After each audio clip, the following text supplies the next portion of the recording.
magtatanong itong si Karen Davila. Which is good job kay Karen Davila dahil nga tinanong talaga ano ba ang nangyari dito sa budget ng Pilipinas. So ito nagpalabas po ito ng opinion at katotohanan itong si Coco Pimentel.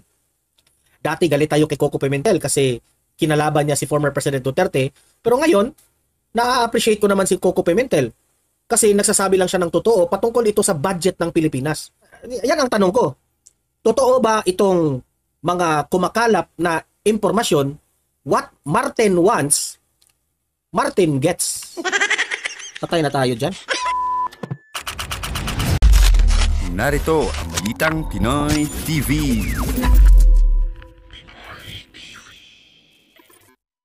Okay, and we are live ngayon sa ating YouTube channel. At pag-usapan natin itong nangyaring interview kanina ni Karen Davila dahil ito ay exclusive interview kay Coco Pimentel. Ito po ay patungkol sa BICAM, no? Pag-usapan yung budget ng Pilipinas.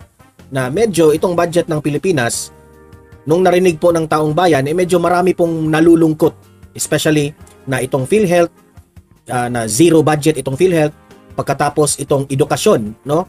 Budget ng education medyo bumaba at may ilan pang mga tumaas na mga budget na hindi naman masyadong kailangan pero di natin naiintindihan. So ngayon, itong vlog na ito, magtatanong itong si Karen Davila.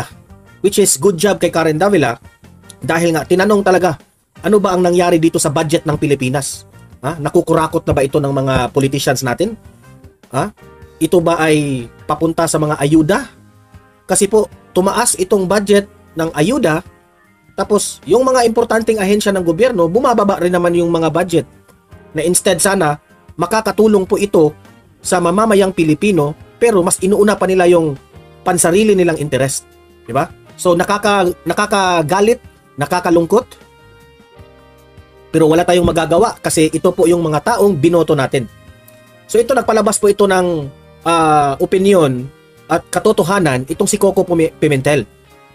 Dati galit tayo kay Coco Pimentel kasi kinalaban niya si former President Duterte noong si Manny Pacquiao ang kanyang sinuportahan, remember? Pero ngayon, na-appreciate ko naman si Coco Pimentel kasi nagsasabi lang siya ng totoo patungkol ito sa budget ng Pilipinas.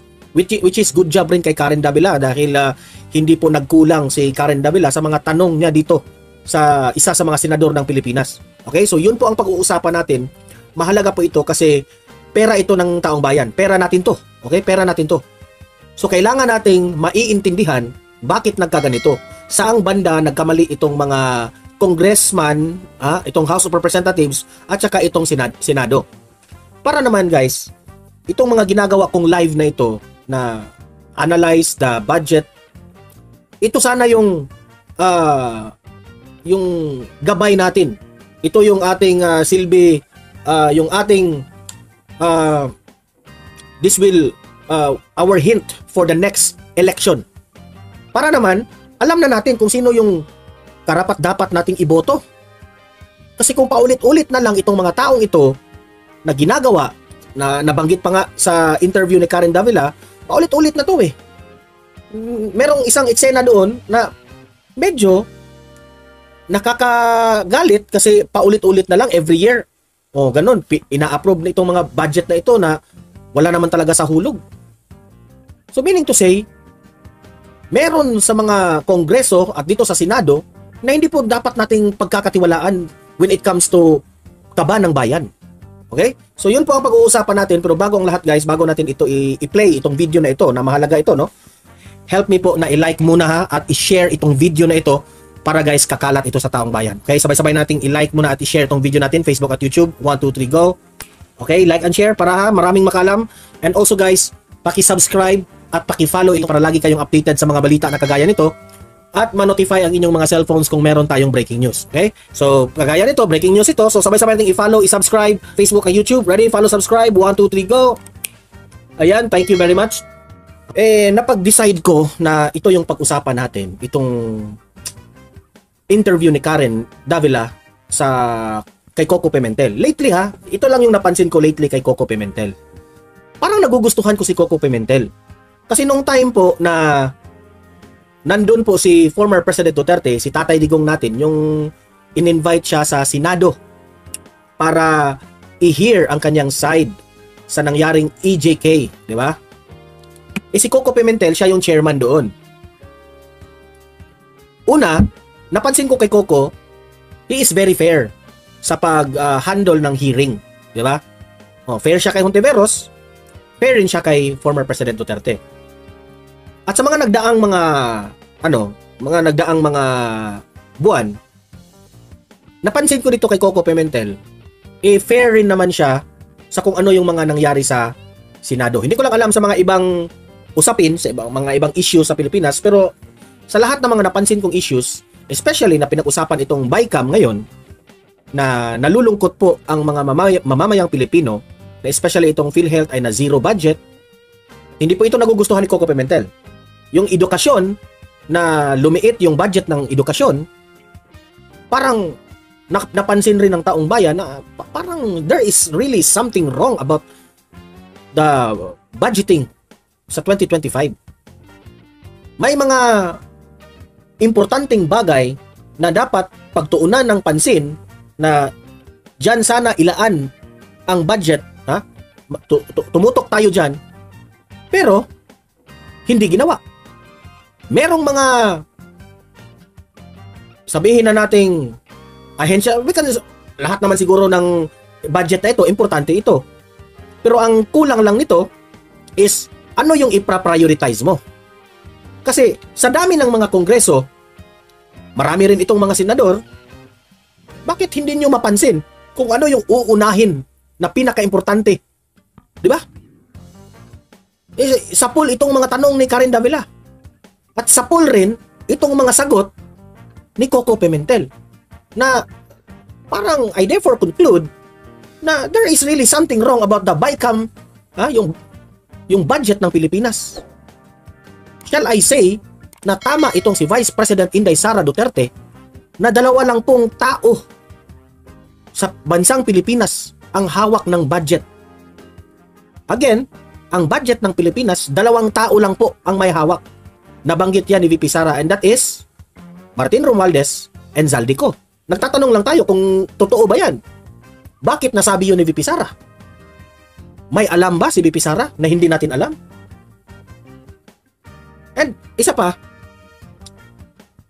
walang ginagawa na kahit man lang reaction, comment ang ating presidente. Yan ang nakakalungkot. Instead na siya yung Pangulo, siya yung magtatanggol sa taong bayan, sa mga kabalastugan itong mga ginagawa ng Senado at itong Kongreso, pero wala. Parang, di ko alam. Di ba? So, pakinggan natin si Karen Davila at si Coco Pimentel. Okay?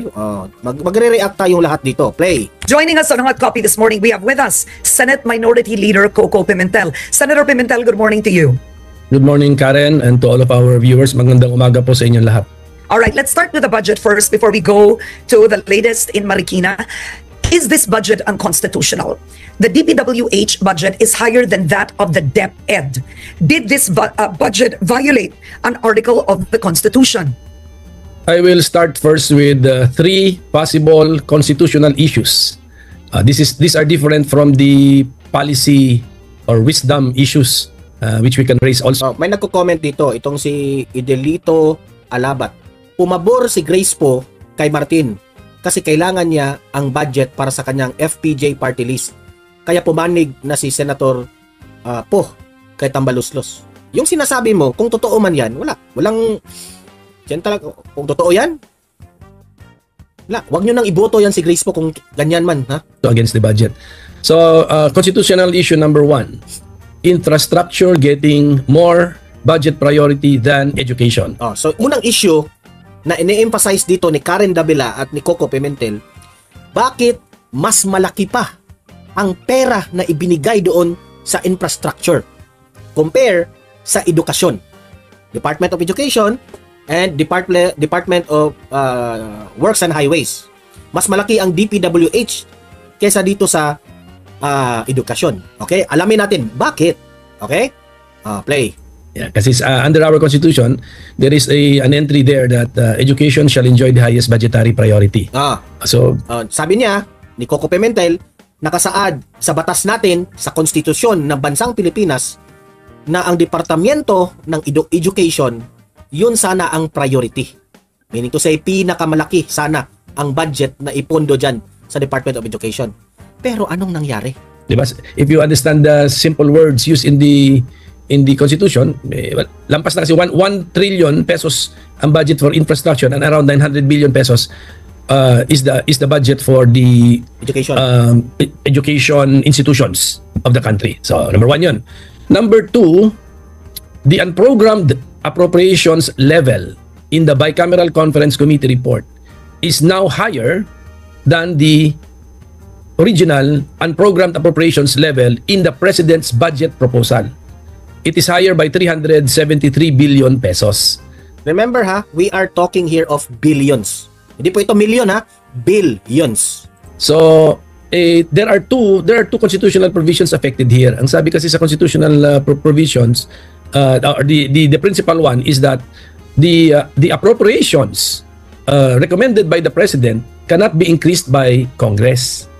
So yun ang reading ko doon.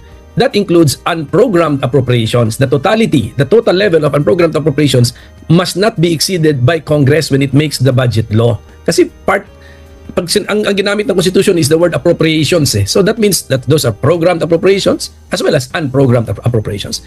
And then the third possible constitutional issue here is that this bill also was covered by a presidential certification of urgency. This is a budget bill. This is a yearly or an annual ritual. Congress does this all the time. Meron talagang budget calendar or a budget season. So this is a predictable phase in the legislative process or predictable period. So what's the point? What is the point in issuing this presidential certification of urgency? What is the emergency staring us right into our faces? Wala. Kaya nga kasi yung panahon ni former President Duterte, masasabi natin yun, meron yung urge of, may urgency yun kasi may pandemic. Ngayon, wala. Diba? Wala tayong problema na pangkalahatan o talagang major na problema kagaya ng pandemic. Wala. Nagtataka nga tayo, bakit mas marami pa ang ayuda ngayon compare nung panahon ng pandemic? Nakapagtataka. Kasi ginagamit nila itong mga ayuda na ito para sa kanilang pangalan. Okay, so could these issues be brought before the Supreme Court? Yes. Yes, as a matter of fact, exceeding the level of the unprogrammed appropriations is already an issue in one case before the Supreme Court. But it is about the 2024 budget ngayong taon. So therefore, the fact that the 2025 proposed budget also repeats the practice made by Congress in the 2024 budget, this can now be the subject matter of number 1, a supplemental petition in the existing case or an entirely new case.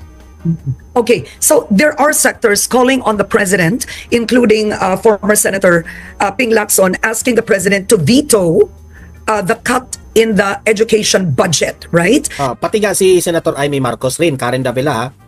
Lately lang nakita ko yung balita na pumalag raw si Senator Amy na nananawagan sa kanyang brother na wag mo nang i-approve itong budget na ito. So, talk to us about what you believe the president should do to make this budget right. Ano ang dapat gawin ng ating presidente? Kasi po, it is already masasabi na nating issue. An issue already sa lahat ng taong bayan. Naalarma ang taong bayan dito. Kasi ito yung budget na magtatrabaho sa 2025. Now, before ito i-approve, see to it that this budget are put into the right place. Di ba? Pero ngayon, anong ginagawa ng presidente natin? Kung ano yung gusto ni yan ang tanong ko. totoo ba itong mga kumakalap na impormasyon? What Martin wants, Martin gets. Patay na tayo dyan. Kung ano raw ang gusto ni Martin Romualdez, nakukuha niya. Ganyan ba ka spoiled itong si Martin Romualdez kay Bongbong Marcos? Nagtatanong lang ako. What Martin wants, Martin gets. Grabe. Well, siguro start with the budget on the infra. Oo. That is the Bawasan yun. bawasan yun kasi yun yung naglumobo eh. Yun yung nag-bloat sa BICAM eh. Alam ko, itong administrasyong Marcos, alam ko ha, alam nyo ba kung bakit duda ako rito sa aking analysis? Kaya nila pinaglaanan ng malaking budget and infrastructures na dapat sana sa edukasyon dapat yun ibigay, di ba? Kasi, duda ako rito. Itong administrasyong Marcos na ito, lagi silang